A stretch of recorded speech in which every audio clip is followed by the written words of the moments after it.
Yes, a last-minute change to the top of tonight's show, to that huge breaking news. The police investigation into Angela Rayner is examining multiple allegations and is not merely limited to potential electoral law offences. That's according to reports that have just come out this evening. A source has told The Times that at least a dozen officers at Greater Manchester Police are investigating the Labour deputy leader over where she lived in the 2010s and the sale of her former council house in Stockport.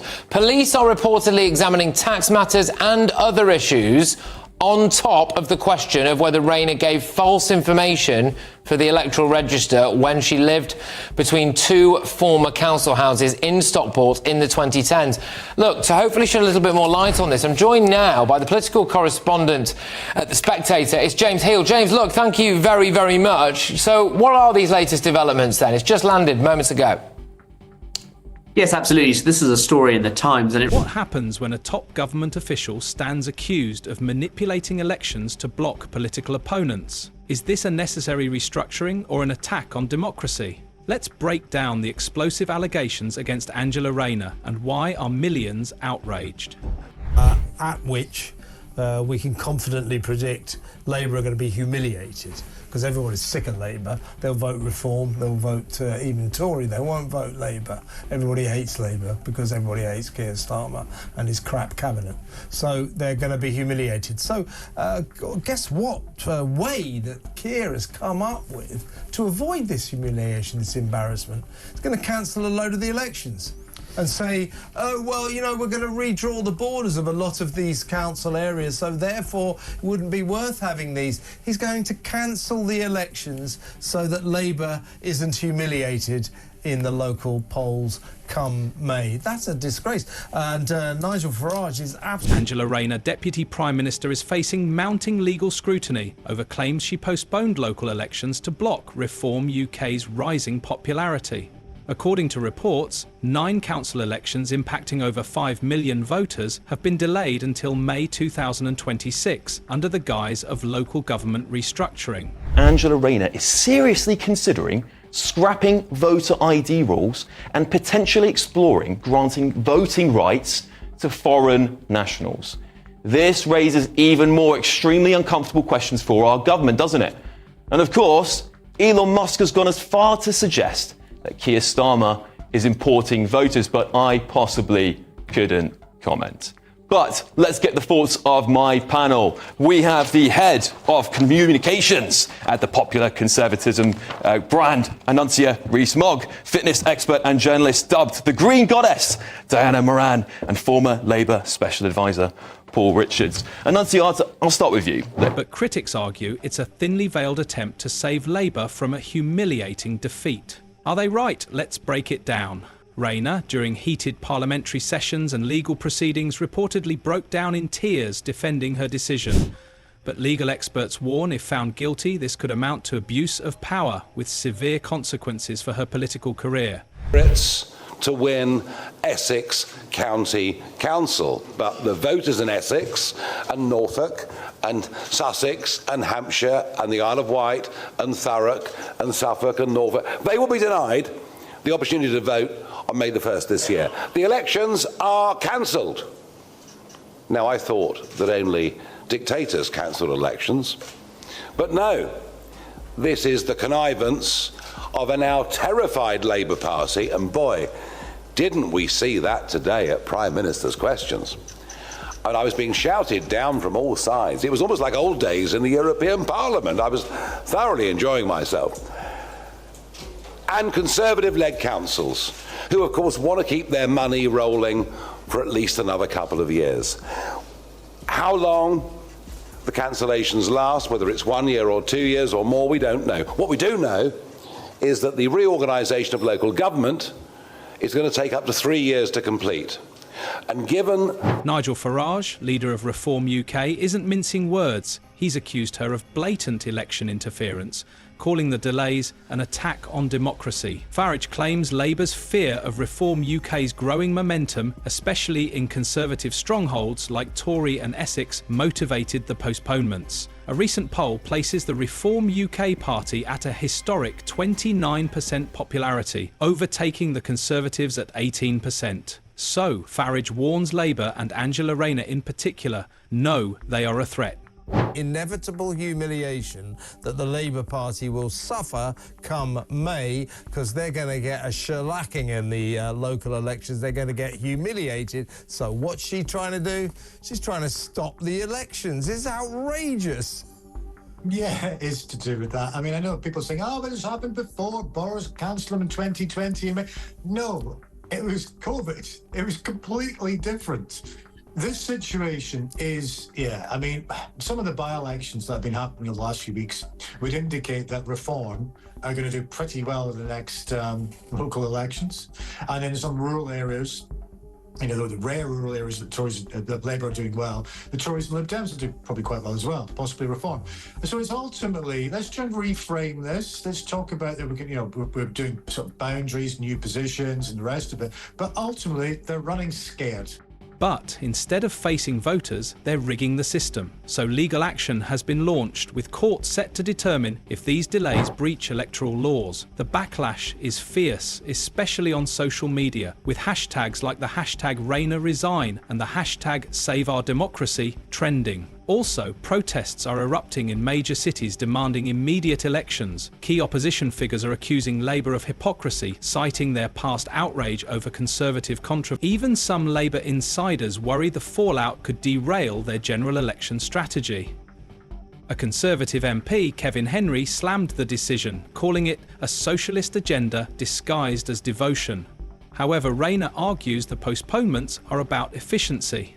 Why hold elections for councils that will soon be abolished, according to her? Yet critics highlight the timing, especially why it coincides with the rapid rise of the Reform UK party that was poised for major gains, and now voters in 9 regions feel silenced. So the courts will soon decide if Rayner's rationale holds legal weight or if it's a political smokescreen. If the decision is overturned, Labour faces not only elections but potential political humiliation.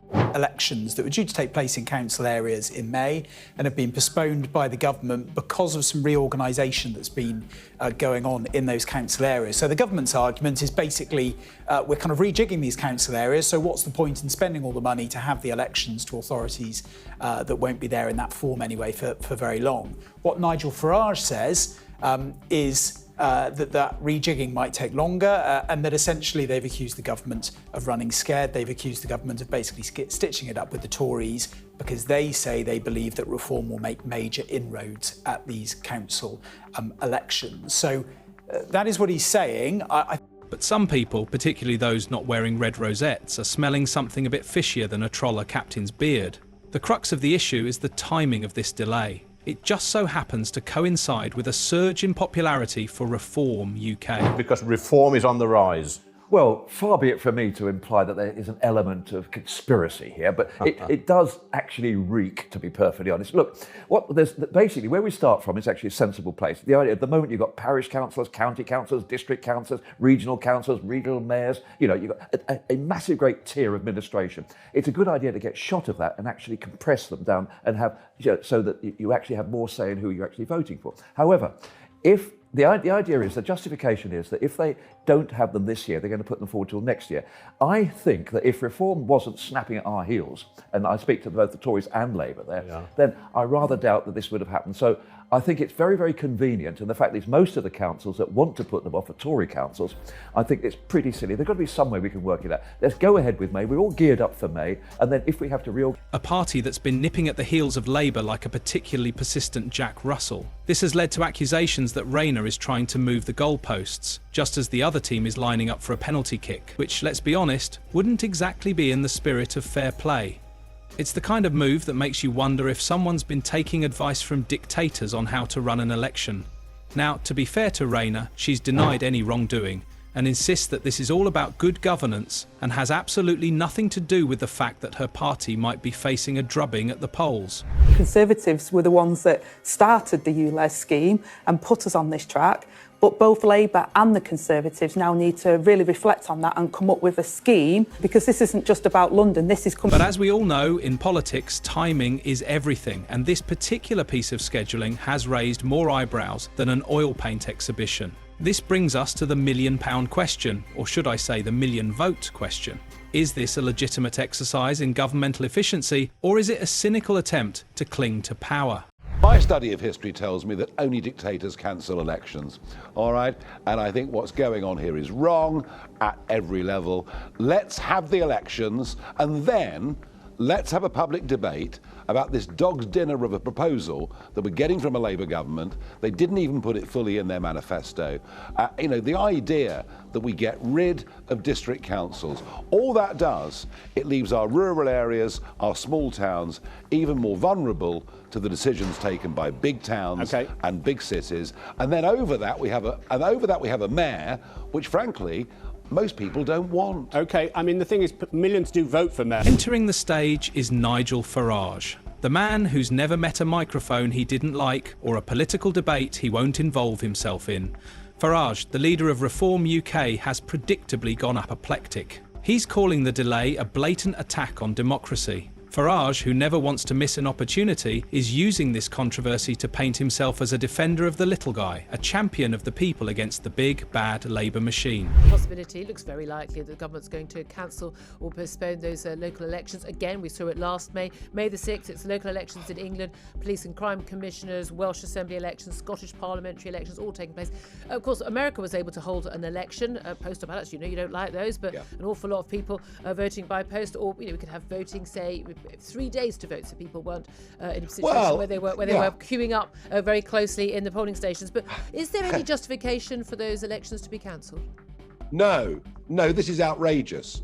You cannot suspend the democratic process just because of COVID. Look, the local primary school where I vote, it's closed anyway, isn't it? The kids aren't at school anyway.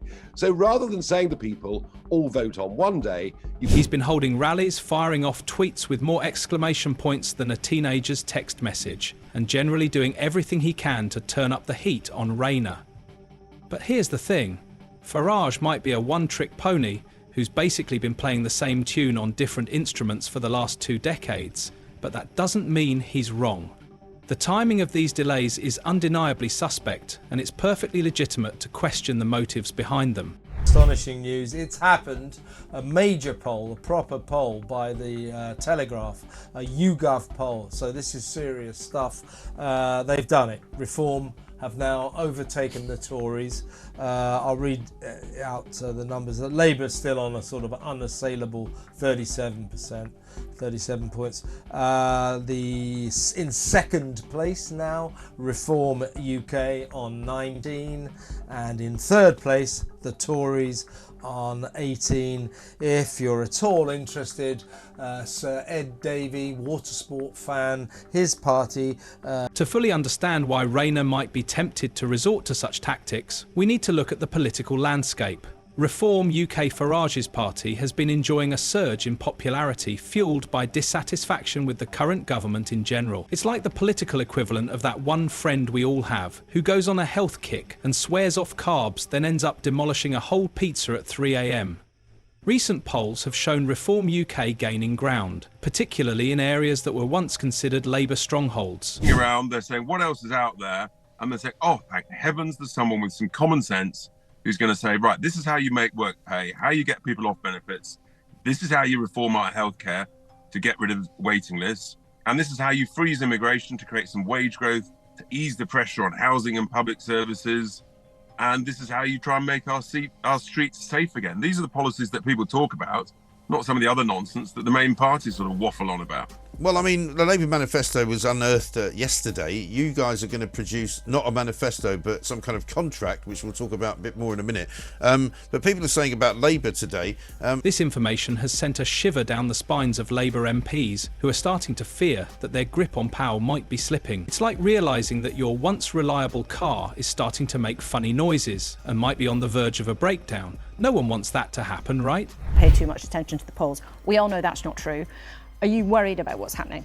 Look, I know people are impatient for change and people are very angry that they see they were promised, so for example when we left the European Union people were promised more money into the NHS, your living standards will be better, and the opposite has happened. So I know people are impatient for change, but I also know that people will give us that opportunity and will judge us, and that's why Keir set out the clear guidelines and what people should expect we will deliver. What we inherited was a bad situation. But that's this not is an about excuse. what's happened to your popularity since you've been in charge, and it has fallen off a cliff. Why? We've had significant challenges. The system with the prisons, for example, which we were one day away from total catastrophe, we had to... This is the context in which Rayner's decision to postpone the elections must be viewed. Reform UK breathing down their necks, and Labour is clearly feeling the pressure. The question is, how far are they willing to go to hold on to power? Now, in the interest of fairness, let's give Labour a chance to explain themselves. When confronted with accusations of manipulating the system, their defence has been, well, about as convincing as a $3 bill. They're sticking to the line that this is all about streamlining local government, making it more efficient and saving taxpayers money. It's the kind of explanation that sounds great on paper but falls apart faster than a cheap suit in a rainstorm when you actually start to examine it. It's a high-stakes legal battle, with the outcome likely to have significant implications for British politics. If the courts ruled in favour of Reform UK, it would be a major blow to Rayner and the Labour Party. To have a vote 4 years on from the last time for their local representatives are going to be denied that. And this is an act of cowardice on behalf of the Conservatives that run all of these councils. They don't want to face reform on May the 1st. They know they're going to lose their jobs, and also lose their money. It's an act of cowardice, it's a denial of democracy, and frankly, it's a disgrace. They've asked permission of the government to delay. The government doesn't have to grant it, does it? They're going to grant 10 or 12 the right to delay. There are 21 counties, so around half will go ahead. And also on mayors, aren't you standing Dame Andrea Jenkins in one of these seats? Surely you support some of this work. Well, we had MEPs that went to Brussels. We didn't believe in being in the European Union. We still fought the seats. Ultimately, the events of recent weeks have shaken the foundations of the system, and it remains to be seen what will emerge from the rubble. One thing is clear: the future of British democracy is at stake, and it's up to the people to decide what kind of country they want to live in. If you enjoyed this political firestorm, like this video and subscribe to the channel to enjoy more fascinating political content.